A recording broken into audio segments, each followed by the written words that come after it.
Então, essa captação aqui, o primeiro caso, foi uma modalidade, o instrumento foi um convênio, ou seja, foi um município que apresentou essa captação junto ao Ministério do Meio Ambiente e obteve êxito, e o município tratou diretamente com o Ministério.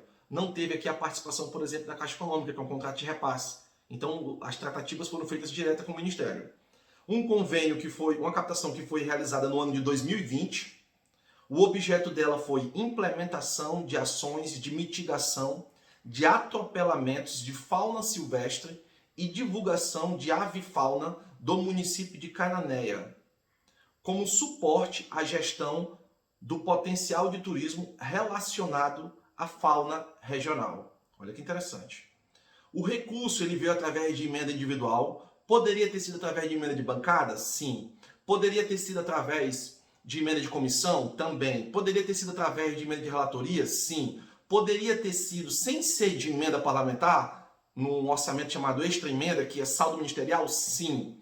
E se fosse através do saldo ministerial, através de extra emenda, poderia ter sido através de um edital de chamamento público? Também. Então veja que existem diversas maneiras de você realizar uma captação de recursos.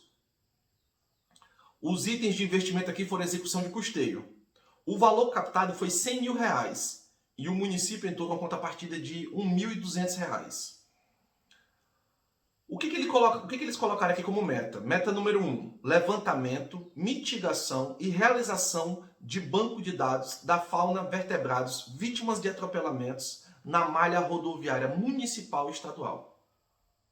Meta número 2, elaboração e publicação do guia didático da avifauna de Cananéia.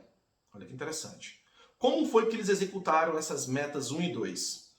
Eles executaram essas metas através de serviços e aquisição de materiais. Quais serviços? Eles contrataram os serviços gráficos, serviços de confecção de placas, eles fizeram a aquisição de materiais como um binóculo e drone com GPS. Também contrataram os serviços de aquisição de combustível e confecção de passagens aéreas para a fauna. Olha que interessante. A proposta foi apresentada ao Ministério do Meio Ambiente no dia 13 de março de 2020. E somente foi conveniada, foi assinado o instrumento no dia 23 de dezembro de 2020. Ou seja, demoraram aqui mais de 9 meses para isso.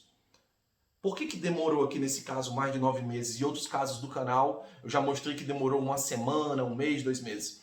Porque tudo depende de como eu cadastro a minha proposta e dos pareceres que vão ser emitidos pelo analista do Ministério. Muitas das vezes o cadastro da minha proposta ele não é rico em detalhes, ele não é rico em informações, ou eu não consegui colocar ali tudo aquilo que eu pretendo executar que esteja em conformidade com as normas e diretrizes ministeriais.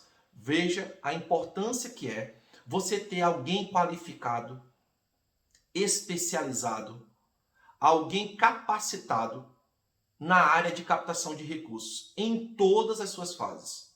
Porque quando você tem alguém que tem essa especialização em captação de recursos, vamos dizer assim, esse treinamento, essa capacitação, essa pessoa consegue reduzir esse tempo de aprovação da proposta.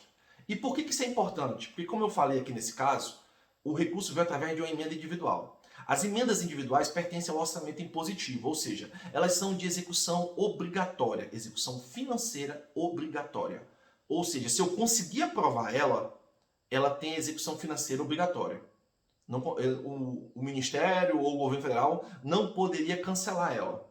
É o que está na lei, não pode. Mas existe uma coisa que pode ser que ela seja cancelada ou rejeitada antes de ser aprovada, que se ela fosse enquadrada em impedimento técnico. E o que é o impedimento técnico? É a não apresentação de uma proposta conforme as normas e diretrizes ministeriais. E aí o Ministério verifica que a proposta que eu cadastrei lá na plataforma, ela não está em conformidade com as normas e diretrizes ministeriais, e o Ministério vai emitindo pareceres. Chega um momento que os pareceres são tantos e percebe-se que não há, de fato, uma resolução dos problemas que foram apresentados, a proposta é rejeitada. Então, em muitos casos, você que está me assistindo aqui, você fez um curso de Plataformas Brasil.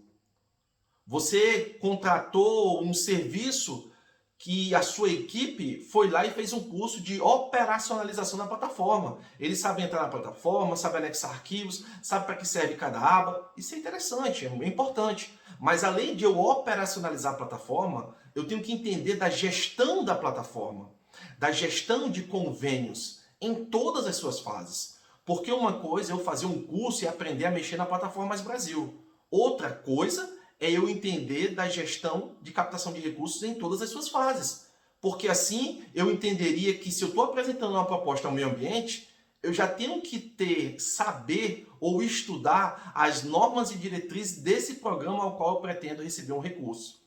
Para que eu possa apresentar uma proposta que muitas das vezes a minha ideia é perfeita. A minha ideia ela condiz com os interesses, é recíproca aos interesses do Ministério, mas ela não está escrita e apresentada de uma forma que esteja explícito isso. Ou então eu não apresentei as cotações, ou então eu não apresentei as declarações necessárias, ou então eu não apresentei a documentação toda que é exigida, porque dependendo da captação de recursos, são diversos documentos que eu tenho que anexar na plataforma. Isso você não aprende num curso de Plataforma Mais Brasil, entende? Então é por isso a importância de você entender de captação de recursos em todas as suas fases. Porque assim, neste caso aqui, como eu falei, a emenda individual tem um cronograma a ser seguido, e se eu não conseguir aprovar dentro do cronograma, ela vai ser rejeitada por impedimento técnico. E aí o parlamentar vai ser notificado que aquela emenda que ele indicou a tal entidade, seja pública ou privada, foi rejeitada aquela emenda, foi cancelada porque foi rejeitada, porque a apresentação dela não estava em conformidade com as normas, diretrizes, portarias e etc. do Ministério. E aí, nesse caso aqui, demorou 9 meses, mas conseguiram assinar no dia 23 de dezembro. E aí, depois de assinado o convênio, tem que confirmar o quê? O empenho e confirmar a publicação. O empenho aconteceu no dia 6 de janeiro de 2021, conforme a legislação atual, as normas, as regras para publicidade, que é a publicação no Diário Oficial da União, ela tem que acontecer até no máximo 20 dias após a assinatura do instrumento, e aqui foi bem antes. O início da vigência foi 30 de dezembro de 2020 e o término da vigência foi 28 de fevereiro de 2023. Ou seja, ainda com a publicação desse vídeo que eu estou fazendo aqui, essa captação ainda está em execução. E o limite da prestação de contas, 2 meses após a conclusão da execução. A aprovação do termo de referência, porque foi a execução de um custeio, não foi obra, nem foi equipamentos, a finalidade do objeto. Foi o custeio, e muitas das vezes o custeio ele envolve a aquisição de alguns equipamentos e materiais permanentes. É possível, sim. Então, a aprovação do termo de referência, como quando é custeio, é um termo de referência. Quando é equipamento, também é termo de referência. Quando se trata de obra, como construção, reforma ou ampliação, é um projeto de engenharia. E aí tem um outro prazo também a ser apresentado e aprovado. Nesse caso aqui, a minha proposta ela é aprovada juntamente com o meu termo de referência. O termo de referência foi aprovado no dia 7 de dezembro de 2020. Então, veja bem. Eu apresentei uma proposta no dia 13 de março de 2020. No dia 7 de dezembro de 2020, eu aprovei o meu termo de referência, ou seja, e só assinei o meu instrumento e o convênio no dia 23 de dezembro de 2020, após a aprovação do meu termo de referência. Para este caso aqui, após aprovar o termo de referência, após a assinatura do instrumento que é o convênio, o que acontece? Inicia-se a vigência. Iniciando a vigência num caso desse, que é a execução de custeio, o que eu tenho que fazer agora? Eu tenho que apresentar meu processo licitatório. Eu devo apresentar meu processo licitatório. Então eu tenho que executar o processo licitatório, meu certame, de qual modalidade, se é licitação, pregão, concorrência, não importa. Eu vou lá, vou enquadrar na legislação o que eu vou fazer. Se eu vou fazer só um processo licitatório ou se eu vou fazer diversos processos licitatórios, para cada item daqueles que eu descrevi no PAD. Então, apresentei meu processo licitatório. Eu executei meu processo licitatório, homologuei a minha licitação, fiz a assinatura do contrato com a empresa que foi vitoriosa. Agora, calma, pega tudo isso e anexa na plataforma e coloca para apreciação do concedente, do Ministério. No caso aqui, como é um convênio, é tratado direto com o Ministério. Então, alguém do Ministério, lá do setor de análise de processo licitatório, vai fazer análise disso. Se ele verificar algum problema nesse processo licitatório, ele vai devolver para que eu faça a correção. Se esse problema que foi verificado é insanável, como por exemplo o quê? Esqueci de publicar, por exemplo.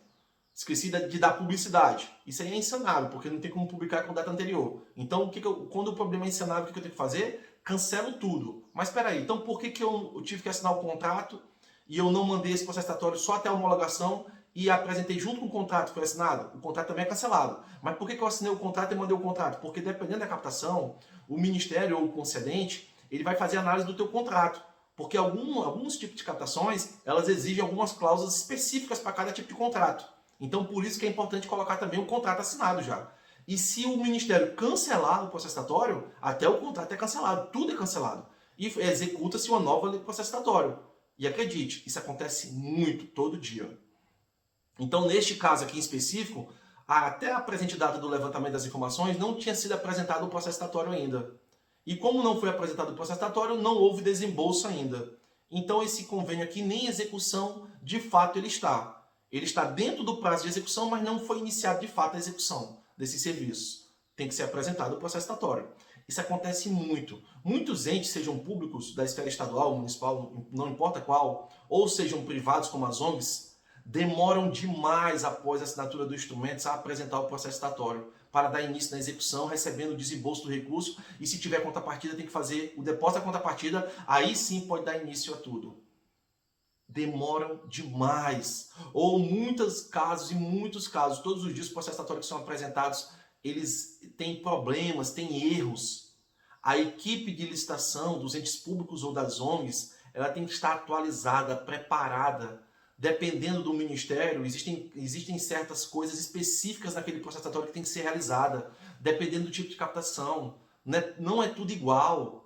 Uma licitação para o Ministério da Defesa, um processo licitatório aprovado pelo Ministério da Defesa, não é o mesmo processo licitatório aprovado pelo Ministério do Meio Ambiente. Pode ser que existam peças ou documentos a mais que têm que ser colocados ali. E tudo isso eu tenho que entender quando eu entendo de normas e diretrizes ministeriais, quando eu entendo de captação de recursos em todas as suas fases. Não só para operacionalizar um sistema, mas para saber fazer a gestão daquilo que eu estou executando. Afinal de contas, nem tudo é convênio.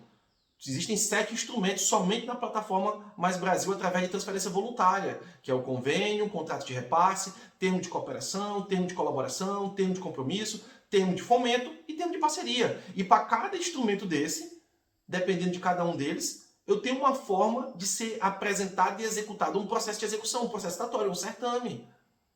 E dependendo da minha entidade, se ela é pública ou privada também. Então, a minha equipe de licitação, o meu pregoeiro, a minha equipe de CPL, a minha CPL, ela tem que estar atenta a tudo isso. Porque se ela comete um erro, eu tenho que iniciar novamente o processo licitatório, tornando aquele objeto mais distante de ser executado. E dependendo do que eu estou querendo executar, os valores vão mudar. E aí eu acabo que não se torna mais nem execuível o objeto, pelo menos na sua totalidade.